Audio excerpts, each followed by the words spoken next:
The Haunted Inn. A few years ago, my mom went on a solo trip. She doesn't usually like to travel alone, but I was in college and she wanted to visit some family a few states over.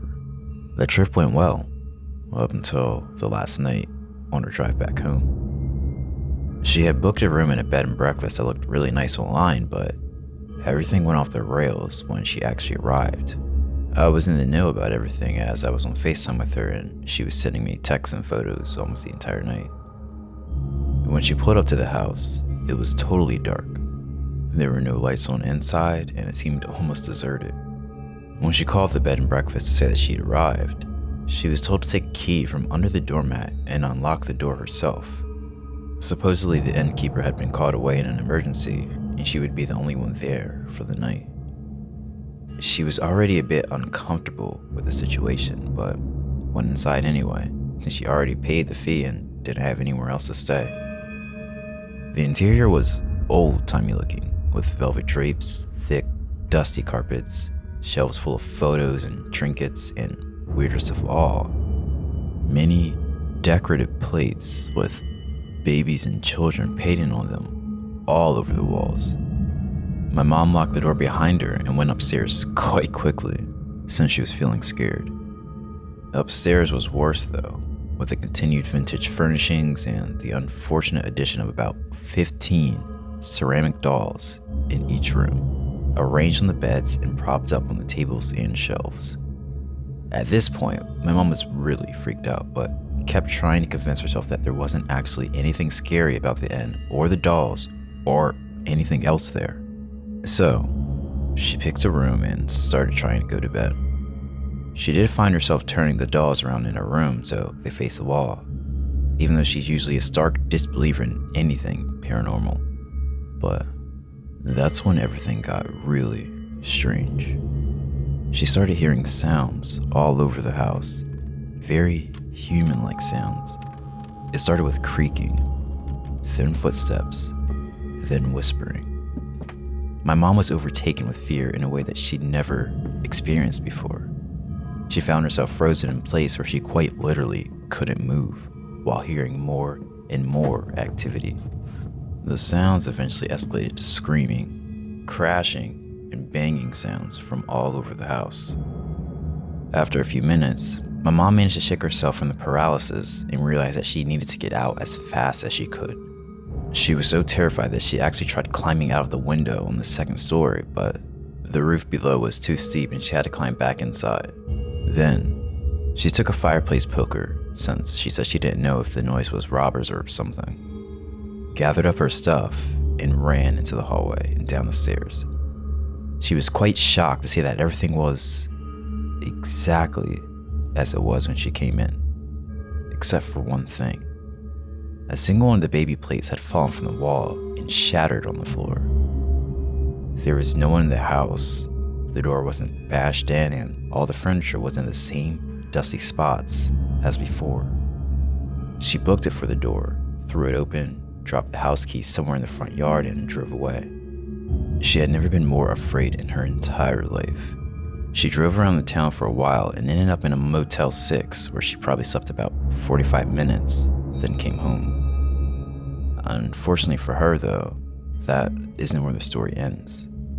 She had been looking forward to arriving home so that she could finally be done with the whole frightening occurrence, maybe get some sleep and watch some reality TV that had been recorded while she was gone. What she didn't account for was the ghostly hitchhiker that seemed to follow her back. The first night home, she fell asleep on the couch with the TV on.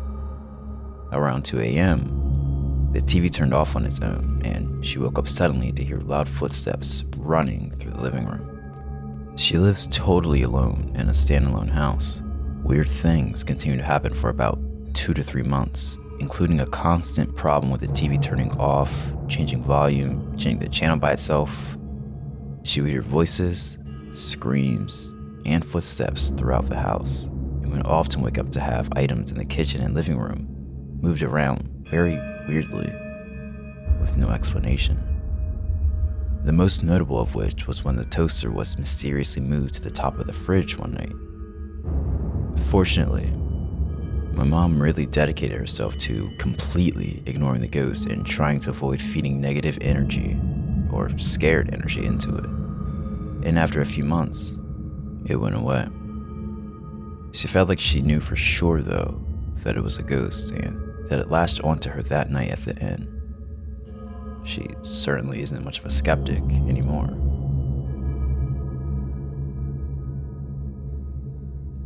I used to work in a haunted psychiatric hospital. For some background, I've been a behavioral health nurse for about 12 years, and my first job was at a freestanding mental health facility in the South. This facility is pretty uniquely constructed, as it was originally a plantation owned by a wealthy Irishman who immigrated here sometime in the 1700s. The original plantation house is still there and is now used as a business office, and the hospital itself was constructed to be attached to the house. If you explore the campus, there's a small graveyard with the original owner's tombstone, as well as some other family members of his. Additionally, there's a sign that says something along the lines of, "This is dedicated to the slaves that worked and died on this plantation."